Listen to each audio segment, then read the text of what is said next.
Cities on water, a breathtaking journey. From the ancient canals of Venice to the futuristic floating villas of Dubai, human ingenuity has found extraordinary ways to coexist with water. Today we'll explore 8 unbelievable cities built on water that redefine architecture, sustainability, and human ingenuity. Chapter 1. Venice, the floating city. Our journey begins in Venice, a city seemingly spun from dreams, its palazzos rising from the Adriatic Sea like shimmering mirages. Built upon a lagoon, Venice is an archipelago of 118 islands, interconnected by a network of over 400 bridges and countless waterways.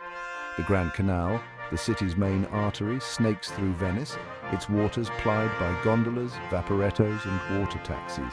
The absence of cars lends a tranquility to the city's narrow streets and squares, allowing the sounds of lapping water and the murmur of conversation to take center stage. The city's foundations are formed from millions of wooden piles, driven deep into the lagoon's muddy bottom, supporting the weight of its magnificent buildings.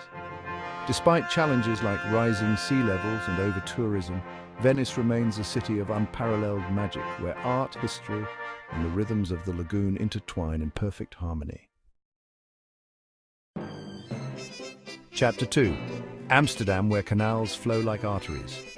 Our next destination takes us north to Amsterdam, the vibrant capital of the Netherlands.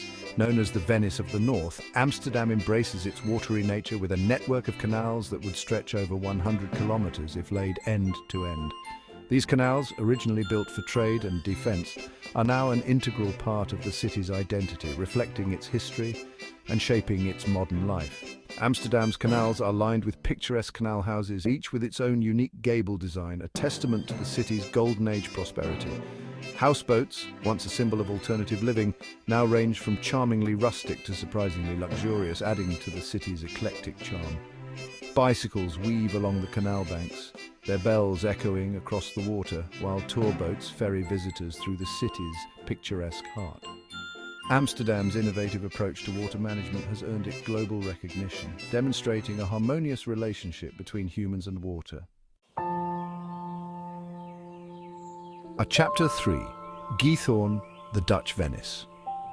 Continuing our exploration of the Netherlands, we arrive at Giethoorn, a village so charming it seems almost too idyllic to be real.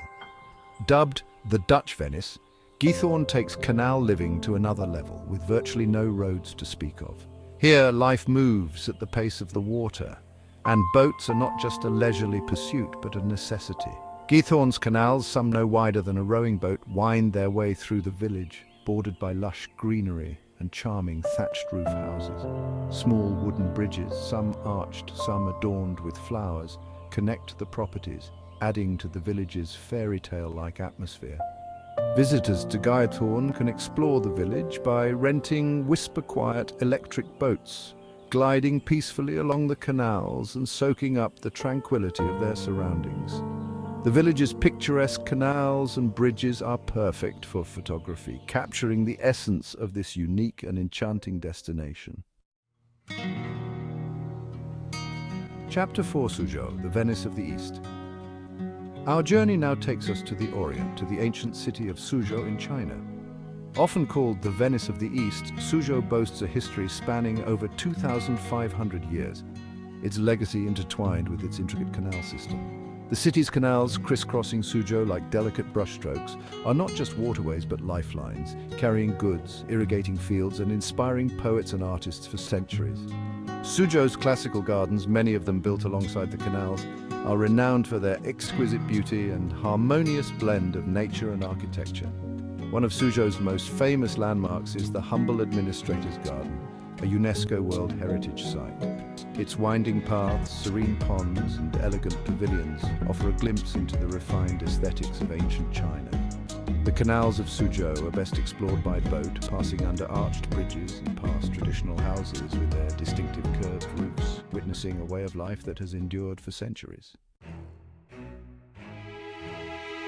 Chapter 5. Uros, Floating Islands, a Culture Adrift. Our journey takes us to Lake Titicaca, high in the Andes Mountains on the border of Peru and Bolivia. Here we meet the Uros people living on floating islands made from reeds. The Uros have lived here for centuries, their lives tied to the lake. The islands are built from totora reeds which grow in the lake. Fresh reeds are added regularly to maintain the islands. The Uros fish, raise guinea pigs, and weave textiles, preserving their traditions. They welcome visitors, sharing their unique culture and stories. Chapter 6, Dubai, floating seahorse villas, luxury on the waves. From the ancient traditions of Lake Titicaca, we now journey to a city that embodies the future. Dubai, a glittering metropolis on the edge of the Arabian desert. Here, amidst soaring skyscrapers and man-made islands, innovation knows no bounds. And it's on the azure waters of the Arabian Gulf that we encounter our next marvel of aquatic living, the floating seahorse villas. These extraordinary villas, part of the Heart of Europe development, redefine luxury living. The lower level, submerged beneath the waves, features floor-to-ceiling windows, offering panoramic views of the underwater world. The upper level of the floating seahorse villas is dedicated to outdoor living, with spacious decks for sunbathing, dining, and simply enjoying the breathtaking views of the Dubai skyline. The floating seahorse villas represent a new era of luxury living, where the lines between land and sea are blurred and the wonders of the natural world are always within reach. Chapter 7.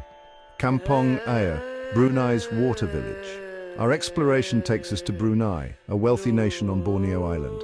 On the Brunei River we find Kampong Ayer, a water village inhabited for over 600 years. Known as the Venice of the East, it showcases a centuries-old way of life. The village has wooden houses, mosques, schools, and even a fire station, all on stilts. The best way to experience Kampong Ayer is by water taxi, witnessing daily life. Chapter 8. Bangkok's floating markets, a sensory symphony. Our final destination takes us to the heart of Southeast Asia, to the bustling metropolis of Bangkok, Thailand.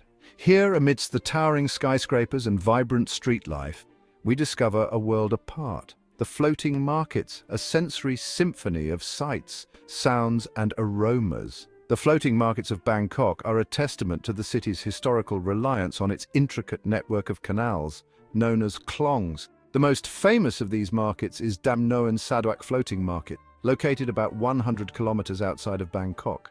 Vendors in wooden boats piled high with exotic fruits, vegetables, spices, and local delicacies navigate the crowded waterways, their calls echoing through the air. The scene is a photographer's paradise, a kaleidoscope of colors, textures, and expressions. Outro journeys end a world on water. From ancient marvels to modern luxury, these cities and villages redefine our relationship with water. Which of these destinations would you visit first? Let us know in the comments below. And if you enjoyed this video, give it a thumbs up and subscribe for more adventures from around the globe.